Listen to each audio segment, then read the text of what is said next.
Good morning. I'm Mandy Cohen. I'm the Secretary of North Carolina's Department of Health and Human Services. And with me today is Dr. Amanda Fuller Moore, our state pharmacist for public health. She's managing and leading our vaccine management and distribution work. I'm also joined by Monica McGee and Lee Williamson. They're our American Sign Language interpreters, and Jackie and Jasmine Matevier are our Spanish interpreters. As far as today's numbers, as of this morning, there were 5,556 new cases reported today. 2,444 people are currently hospitalized, and sadly, we've now been up to 5,714 deaths. I am very worried about our recent trends. We continue setting records on new daily cases reported, the percent of tests that are positive, and most concerning, the number of people hospitalized and those in the intensive care unit. Our hospitals are feeling the strain, and this is really worrisome. While we are able to currently manage our capacity at this point, as we've seen in other states, things can escalate quickly. We are watching our hospital and ICU bed numbers extremely closely. Remember, hospitalizations is a lagging indicator, and I'm concerned about where we're going to be as a state in 2 to 3 weeks from now. We are on a dangerous course. This virus is highly contagious, but we can slow it down if we act now. If you are with someone that you don't live with, wear a mask, wait 6 feet apart, and wash your hands often. We are doing all that we can, and I'm counting on you to do all that you can to protect yourself, your loved ones, and your community. We will soon have the tool we've been waiting for to help us defeat this virus and get back in control of our lives and back to the people and places we love. It's possible that vaccines will begin shipping within the next few days. Although the vaccines were developed quickly, they were built upon years of scientific work in developing vaccines for similar viruses. More than 70,000 people participated in clinical trials for both the Pfizer and Moderna vaccines to see if they were safe and effective. And preliminary data shows that they are nearly 95% effective in preventing COVID-19 with minimal safety concerns. There is no COVID-19 virus in the actual vaccine themselves. The vaccine imitates the infection so that our body thinks a germ like the virus is attacking, and this creates the antibody defense we need to fight off COVID-19 if and when the real germ attacks. Some people may have temporary reactions after being vaccinated, such as swelling from the injection at the injection site, or tiredness, or feeling off for a day or two. With the possibility of vaccines arriving in North Carolina within the next week, I'm going to go into some more detail about what to expect, and we're going to get into a bit of the weeds here, so stay with us. There are two parts for the authorization process for a vaccine. First, an independent advisory committee for the Food and Drug Administration reviews the data from the clinical trial to determine if it is safe and can prevent people from getting COVID. The FDA is in consult with that independent advisory board before making their decision. And this advisory board is meeting right now, today. Based on this review, the FDA will make a decision about whether or not to authorize the vaccine's emergency use.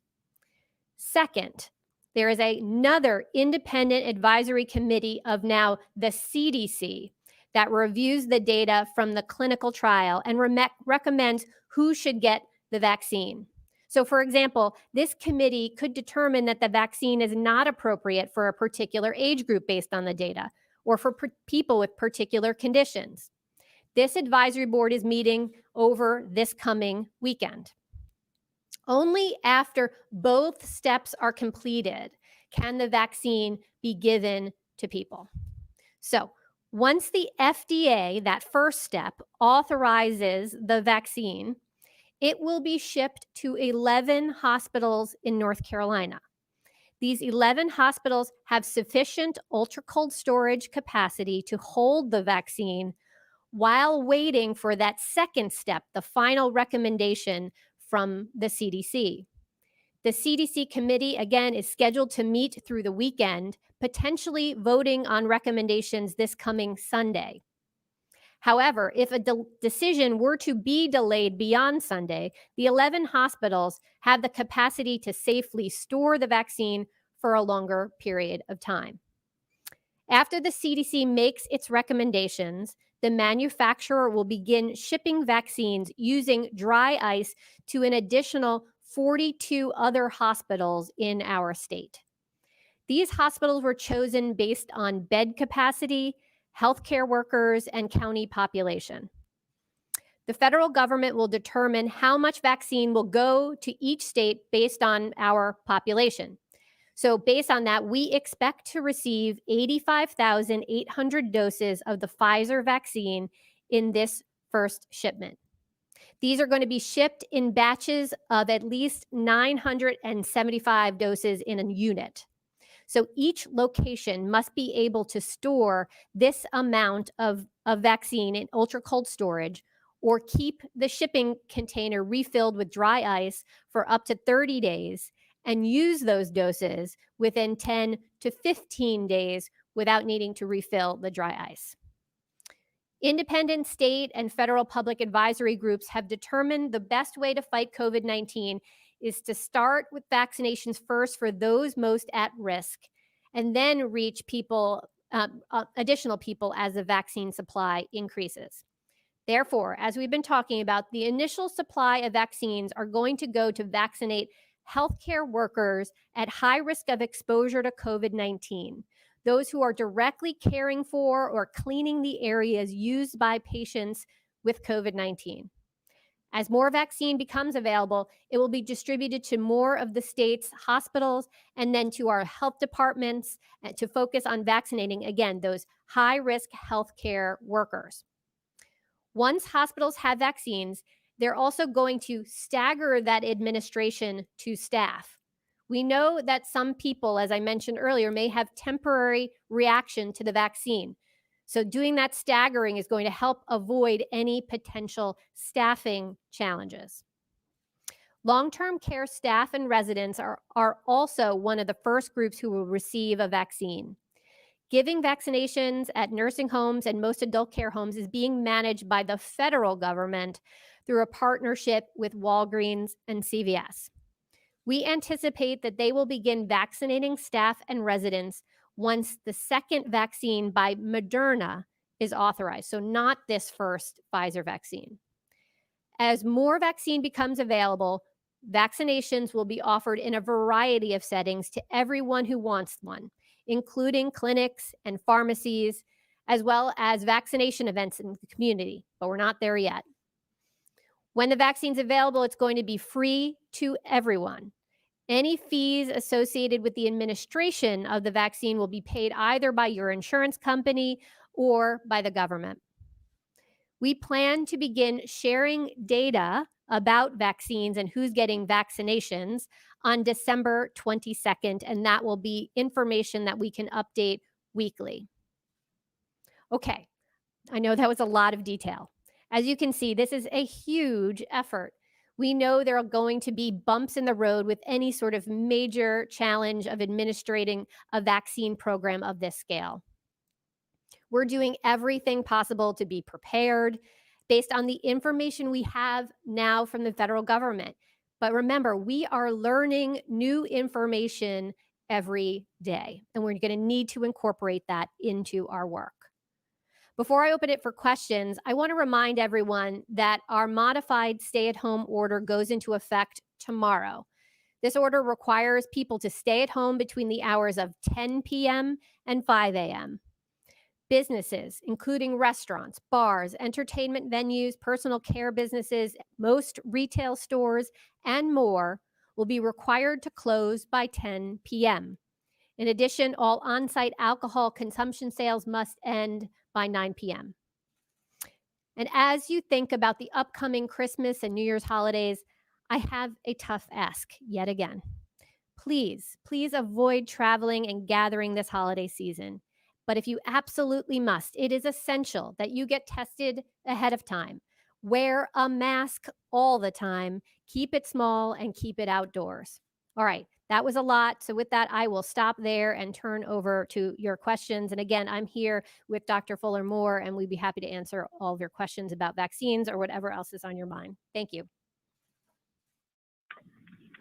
Our first question today is from Claire Donnelly with WFAE Radio in Charlotte. Hi, Dr. Cohen. Claire Donnelly with WFAE. I understand that American Airlines sent DHHS a letter saying that the state's vaccination plan fails to specifically reference or give time estimates for airport, airline, and cargo workers in the vaccine allocation. Are you guys planning on adding that into the plan or reconsidering, not mentioning them? Sure. First, a couple of things about the prioritization. So there's been a number of expert groups that have met to consider prioritization. And look, we're going to have limited supply, and I know this is going to be challenging, but what all of those expert bodies have said is we need to be sure that we are vaccinating those with the highest risk of exposure and then the highest risk of having severe illness from this vaccine. So that is how the prioritization works. So the National Academy of Medicine, as well as a advisory board of the Centers for Disease Control, the CDC, as well as our own independent vaccine advisory committee here in North Carolina that was organized by the Institute of Medicine. They've all coalesced around this same prioritization scheme. And it all starts with healthcare workers that are working directly with folks who have COVID-19. Again, it's either the clinical staff, the cleaning staff, anyone that's coming into contact with folks who have this virus. So that is certainly our first priority. Second, we know that some of the most at-risk folk are living in our long-term care settings. So that is a next group that we will be going to. So our long-term care residents and staff. So that is really going to be the work certainly of December and likely into January. After that, when we feel like there is more supply of vaccine, we will move into the next group, which starts to go into those folks who have more or are more likely to have severe illness from this vaccine. Those are adults with 2 or more chronic conditions, but also we want to target those who are also at high risk of exposure. So that's where our frontline workers come into play. Folks like our police and our firefighters and others who are on the front lines, our teachers, our childcare workers. So there's a list of those frontline workers. And again, we wanted to do that to make sure we're getting at the folks who, again, highest risk and most likely to have exposure. But I want to caution everyone that we are just at the beginning of this. And in terms of timeframes, we don't even know how much vaccine we're going to be receiving from the federal government in week 2. We were able to share with you 85,800 doses likely in week 1. We're still even waiting to know what numbers we're going to get for week 2. So it's really hard for us to project out exact timelines at this point. So we would just say continue to check back in with us as we learn more information every day. We will continue to be transparent and talk to you about what that looks like as we move through. Okay, I'm going to see if Dr. Fullermore has more they want to add about timing. Is there any more? Go ahead. Sure. Thank you, Dr. Cohen. So as we look at timing, we really are waiting on the information. And I know we say that often, we're waiting. We really are waiting on the numbers. As we have the numbers, that gives us the ability to say how far and how fast are we going to be able to go. We also have to look at how many people actually present for vaccination. That will help us, as we see that information over the coming weeks, determine how fast we're able to go from one group or another. I will say specifically to your question related to the airline staff, we do have a section in our prioritization that does address transportation workers. So I do encourage everybody to look at that prioritization scheme, especially in that frontline worker category. And remember that we can't list everyone specifically on there. So please be thinking about those groups that keep us going, those groups that are at the highest risk for exposure, and those groups that are at the highest risk for complications.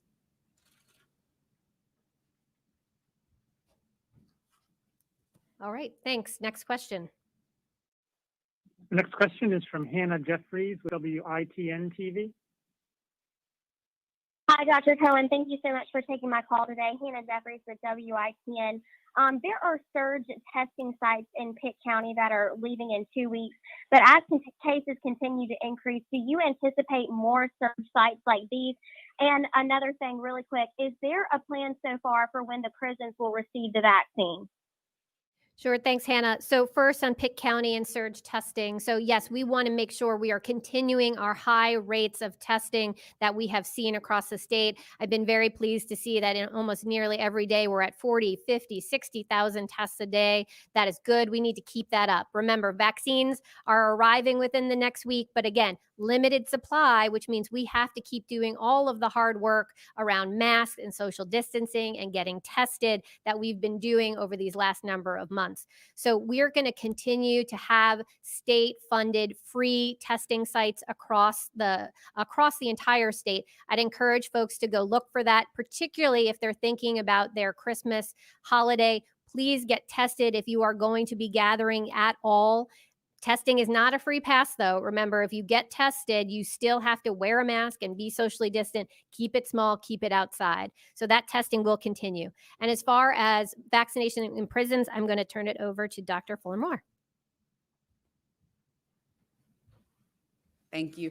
Specifically for our prisons, we are coordinating with our Department of Public Safety colleagues so that we ensure that vaccines are available in our state-operated facilities, both adult and juvenile, and working closely with our local health departments to ensure that our county and city jails are addressed at the local level to ensure they get vaccine. Those incarcerated individuals are in congregate living settings. They are addressed very early on in our prioritization in phase 1B. And so, as Dr. Cohen said, we expect that we will start moving further out of 1A and into phase 1B as we get into early 2021. But the exact timing of that is going to be related to our vaccine allocations each week.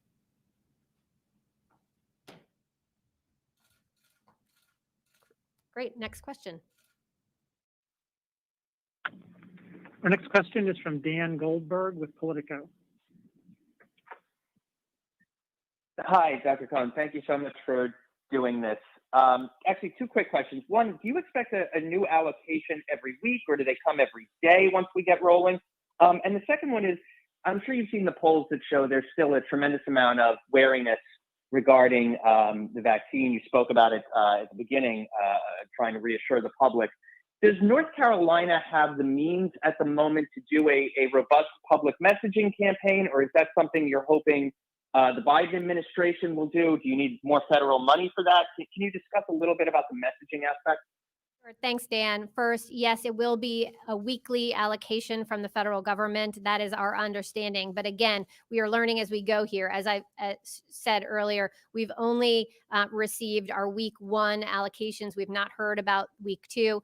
But I think it is going to be similar to how they've been doing distributions of remdesivir and the monoclonal antibodies. Again, that has been in a weekly allocation. So we expect that to continue. As far as the communications campaign, we have been working very hard here in North Carolina to do a lot of research, focus group testing to understand folks and where they are related to the vaccine, what they understand, what they may not, where that weariness comes from. And understandably, there is some. And so what we are working on is a very robust communications campaign. But I do think there is going to need to be more federal support here, both in dollars to make sure that the communication campaign can continue to be active through the entire spring and into the summer. Because again, this is going to be a long effort in order to get the whole population vaccinated.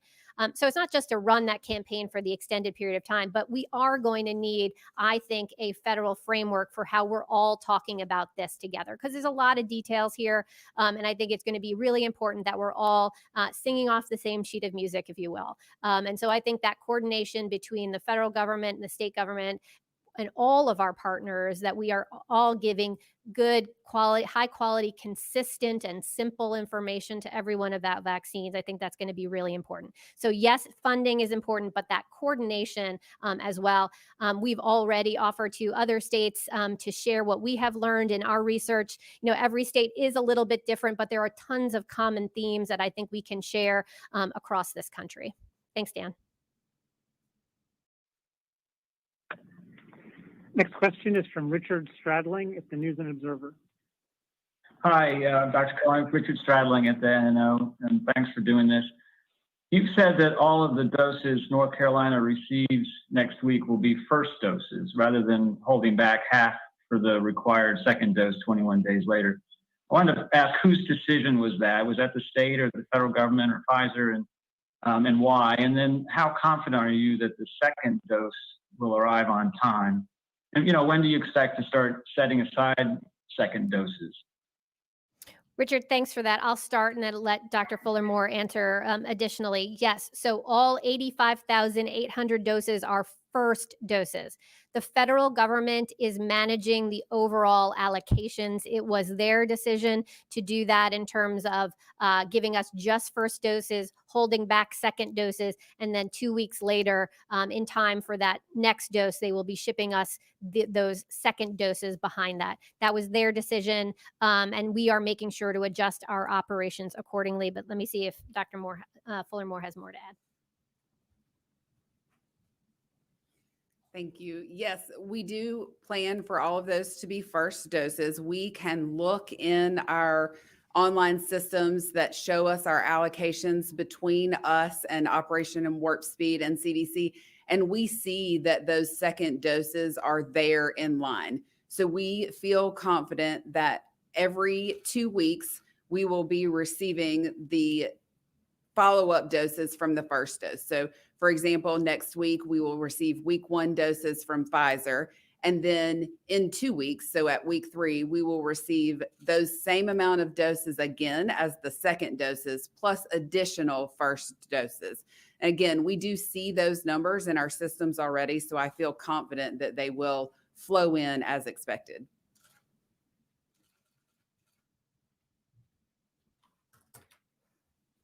Richard, the only thing I'd add to that is what we're hearing now, as I mentioned, that the 11 hospital sites that are going to be the early ship sites, we know when that will ship. We as a state do not request our allocations for those rest of the other 42 hospitals that I mentioned. We don't do that until the CDC has made their final recommendation. We are not sure yet how long it will take between us putting in that request to the federal government for those 42 hospitals to receive their vaccine. We're hearing anywhere from 24 hours to a few days. And so that will change the timing of those weeks, right? As we start to understand, like, when is the clock really starting for week 1, week 2, week 3? So again, we are learning as we go here. We're learning from the federal government about the timing of that, from Pfizer directly about when we are going to be receiving those doses. And again, so we will continue to update folks as we learn more precise information, just trying to lay out for you right now a framework. Thanks. We have a follow-up from Richard Stradling.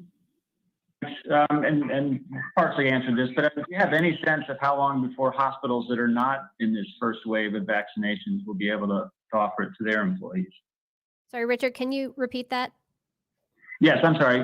Do you have any sense of how long before hospitals that are not in this first wave of vaccinations will be able to offer it to their employees who are not on the list of 42 and 11? Thank you, Richard. So we hope by week 2 that we will be able to expand to a larger number of hospitals. But again, until we get those exact numbers from the federal government in terms of our week 2 allocation, we are not able to say exactly and precisely which hospitals and when. Let me turn over to Dr. Fuller-Moore for more. So we are currently working on what we know to be our week 2 Moderna allocations, and we are making every effort to ensure that every local health department, as well as every hospital who has not received, receives some vaccine in week 2. It's the amount that really is what we're waiting for, because we aren't able to fully do our allocations without that Pfizer amount. Hopefully we will have that in the next couple of days. And as soon as we have that information and share it with those that are receiving, we'll be able to give a really good picture about what week 2 is going to look like.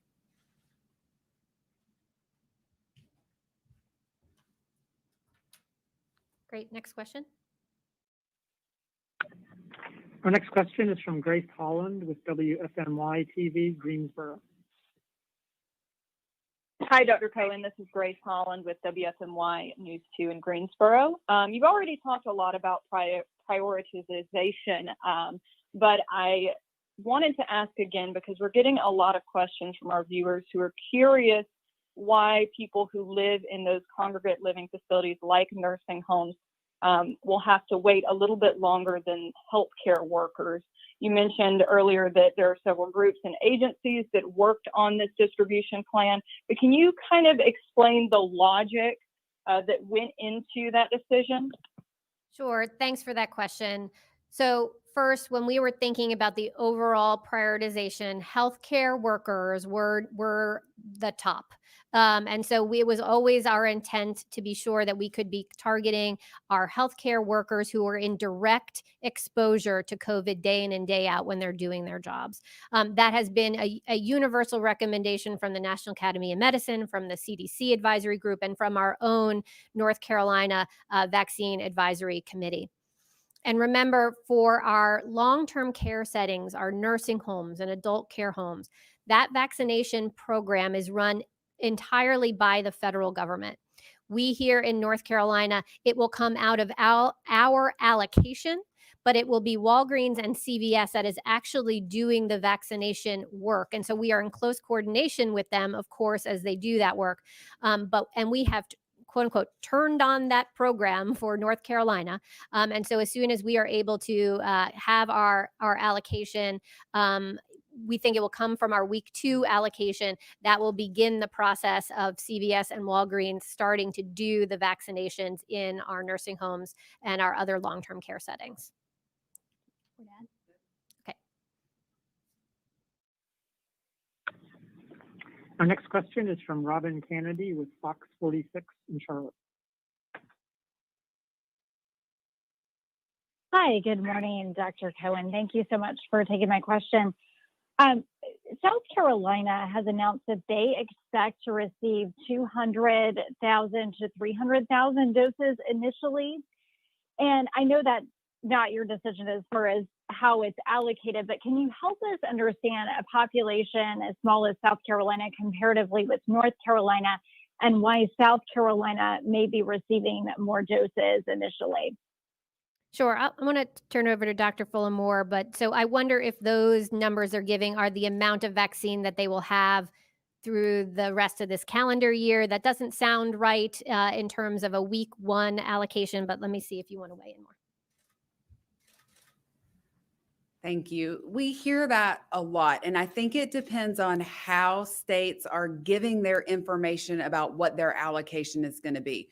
We're trying to be really transparent about exactly what we know.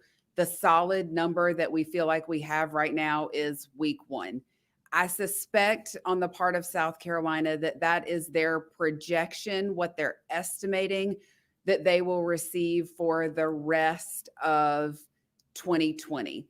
When I think about what in my mind we are expecting to receive in 2020, our number would probably be around double that, which would be right on track with our population being about double theirs. So, again, it's all estimates at this point, but I would make sure that we are all giving our numbers from the same time frame. So we're giving you what we expect by the week. That sounds like more like what they're expecting throughout 2020. You have a follow-up from Robin Kennedy? Thanks so much for that. Yeah, we will definitely check with them on that number. As far as the allocation for states, can you guys give us any indication on how exactly that was decided? Was it solely based on population or positivity rate or per 100,000 rate? Any ideas there? Thanks, Robin. So again, the federal government is in charge of that allocation, and as far as we are aware, the allocation is strictly based on population. So it does not have any adjustment factor for the severity of COVID spread in your state. It is strictly population. Okay. Amanda gave me the thumbs up. Next question. Next question is from Lynn Bonner with North Carolina Policy Watch. Hi, Dr. Cohen. It's Lynn Bonner from Policy Watch. Thanks for taking my question. I know you've probably seen that Elon poll about vaccine hesitancy. I'm wondering what percentage of people should take the vaccine or have to take the vaccine before we can all leave our houses again. How long will it take to get to that percentage of people who are vaccinated? And how and who will be tracking second doses? Well, great, Lynn. So a lot built into that question. So we want as many people in North Carolina to get vaccinated as possible. But we know that that's going to take some time, right? We're talking about the limited supplies at first. And so we don't really know yet what the time sequence is going to be in terms of us having vaccine that is more widely available for the general public. It is not going to be in the early part of 2021. Let me just say that. I think it's going to be closer to the springtime before vaccine is widely available across our state for everyone. And again, it just goes back to why it's going to be important for us to do the things we've been doing all year long. And I know everyone is tired of this, but we're going to have to keep doing masks and social distancing and washing our hands as we ramp up this vaccine effort. As far as the tracking question, let me turn over to Amanda Fuller-Moore, but that is part of what we have been working on with our IT platform here to make sure that we can track both doses. And that's a really important point. I want to remind everyone, this isn't just one shot. We have to have everyone get 2 vaccinations before they have the protection from this vaccine. So knowing that second doses are hugely important, we have really tried to make sure that not only our data system has the ability to track that second dose, but also that our providers are prepared. So we are reminding our providers that as you're scheduling the first dose, when a person presents for their first dose, to schedule the second dose.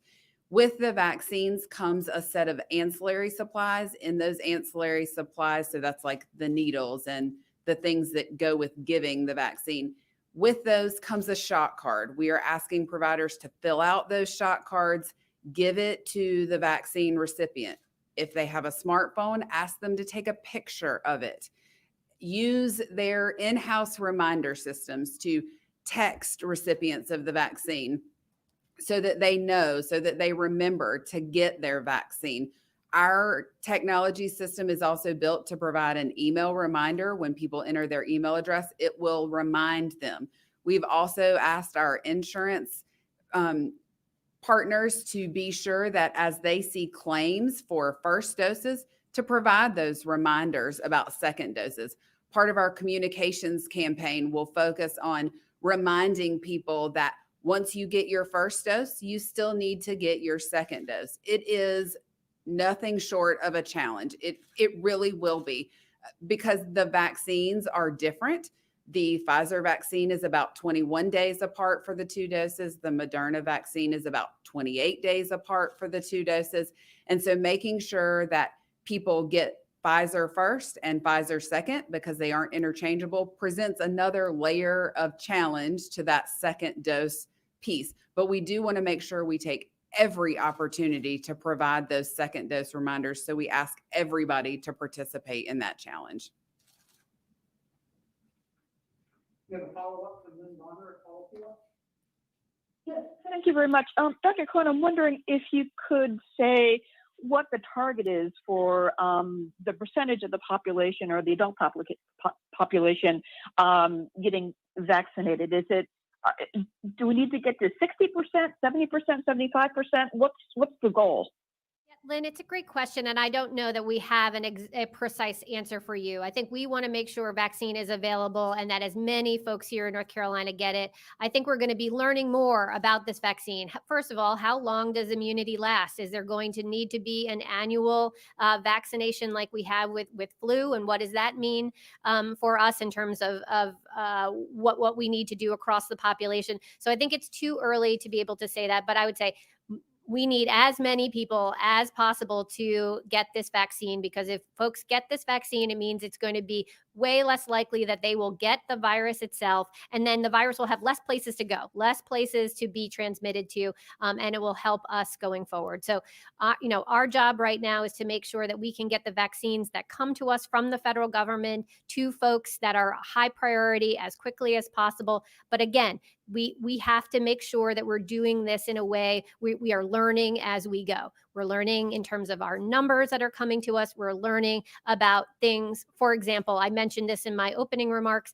Hospitals need to make sure they are staggering the way they administer the vaccine so that the folks who may have some of the temporary side effects of feeling crummy for 24 hours. We don't want everyone to feel crummy all at the same time and have to call out, and then folks have staffing challenges. So those are all of the kinds of nuances that we're going to learn more about. And I would caution everyone to remember that the FDA has not even done its emergency use authorization yet, nor has the CDC advisory committee told us about what populations this vaccine will cover. So there's still more pieces of this puzzle that we need to learn about before we turn on this vaccination effort. But it's right. We're right on the precipice of this incredible tool that we've been waiting for so long. But just know we are going to learn as we go here. Next question is from Rose Hoban with North Carolina Health News. Hi, Secretary Cohen. Thank you so much for taking our questions today. The first question I have is, it's slightly off the vaccine. As hospitals are filling up, are there plans to deploy that Sandhills Hospital that we've had on standby down in Hamlet? Thanks, Rose, for that. So obviously we are concerned about capacity, but more concerned about staffing, as we talked about in our last press conference, more worried about doctors and nurses rather than physical space. So that is the commodity or the resource that is really precious here, is our people. And it is one of the reasons why, when we think about our vaccination effort, they are certainly the ones that we want to make sure we vaccinate first. Because what we are seeing, understandably, is we have more community spread, that we are seeing more folks who are nurses and others who work in hospital settings who have the virus or are exposed and then need to be home. So we're going to have staffing challenges. So that for us is our focus and our priority, less on the physical space. We do still have, I believe, that the Hamlet space if we needed it. But right now, really, we're focused on the staffing piece. Follow-up from Rose Hoban. Sure. And my next question is more vaccine focused, and that is that, in the Latino community, the Latin 19 group, one of the questions that they've fielded has been concern about the gathering of addresses and other demographic information for the vaccine database. And there's a notion that it might get shared with federal immigration authorities, and that this might, dissuade many Latino folks from trying to get the vaccine. How can you address that? Sure. Well, I want to address privacy concerns overall. We take that incredibly seriously. This is the bread and butter work of public health, is to make sure that we can handle this kind of sensitive information. We have been working on making sure that our systems are secure and safe, as well as thinking about any sharing of data in a very proactive way to make sure that we are protecting personal information. that is across the board for everyone. And I would say particularly to our Hispanic and Latino communities, who I know have more concerns about giving information, we do not want that to stop folks from getting this potentially life-saving vaccine. This is not information that's going to be shared beyond healthcare providers. We have very specific data use agreements with those that are only able to use this information for clinical purposes. I'm going to have Dr. Fullermore say more about that, but we want to make sure everyone hears that this information is only used to make sure, for example, that we can follow up to make sure you get dose number 2, right? So we do need to collect contact information so we can make sure to remind folks and to come in for their second dose. But this is all focused on making sure that we can get folks the vaccines that they need. I just want to echo that we are really serious about the use of the data and the control of the data, and we hear the privacy concerns. We are collecting the information because the second dose is very important, and matching the second dose to the first dose is very important. And so in order to be able to do that, we have to have the individual information so that we connect the person's first dose to the correct person and the correct vaccine in the second dose. We truly are only using the information so that we have it for our healthcare personnel, so that they know if you go to one place for the first dose, they have access to be able to see, because healthcare providers are the ones with the access to the system. They can see what was the second dose. It's a backup mechanism if the card gets lost, if the picture gets deleted. We really need to be able to be sure that we match the first and second dose, and we can get people back in for the second dose.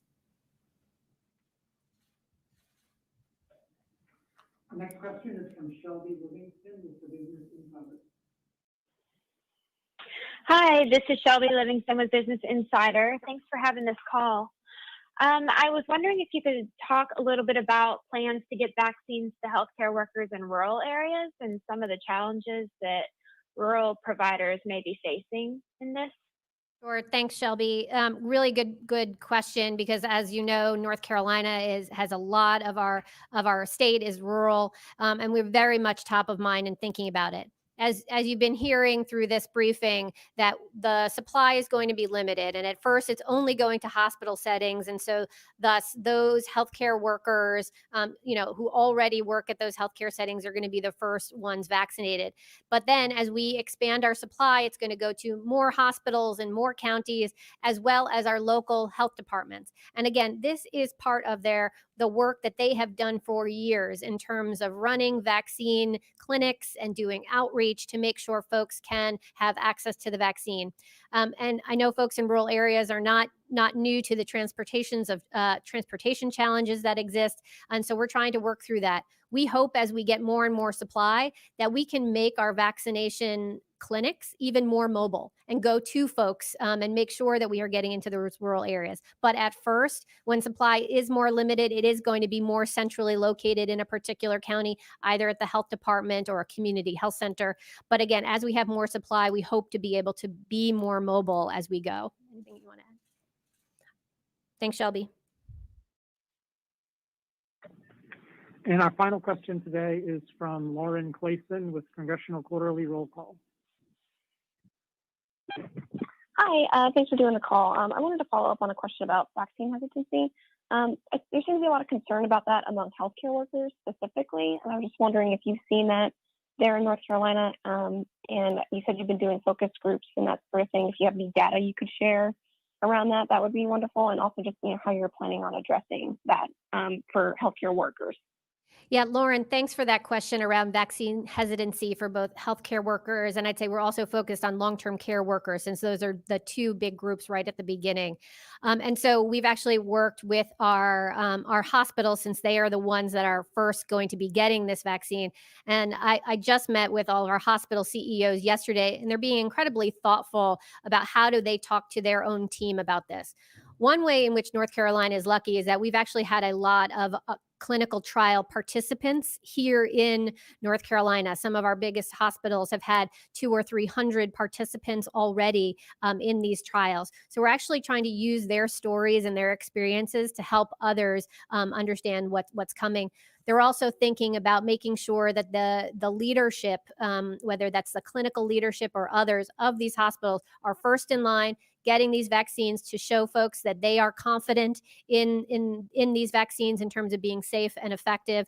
But I think this is about sharing individual stories and making sure that they see their other peers getting these vaccines as well. So we're going to be trying to lift up those stories. We're working in coordination with the Hospital Association here in North Carolina, as well as individual hospitals, to make sure we're aligned on that. I've already recorded my own public service announcement to our long-term care workers, but also to the families of those who have loved ones in long-term care settings, to help them understand about what's coming, how they can make good decisions for their loved ones, and why having a vaccine is a great defense against COVID-19. So we are trying to work through that proactively. And again, I think it's going to be a lot of us lifting up the individual folks, either in the healthcare space who have been part of trials or are early vaccinators, to be able to share their own stories. So that's what our focus groups have really shown, is they want to know, hey, is my friend over there, did she get it? Did he get it? Did the boss get it? So those are the important things that have come out. So we are making sure to build that in, as well as sharing, again, consistent information in a simple way that folks can, that's accessible to folks. So this is part of that effort, is trying to help everyone understand what we know and when we know it, and how we're doing our work going forward. Dr. Moore, okay, with that, and I think, Lauren, that was our last question.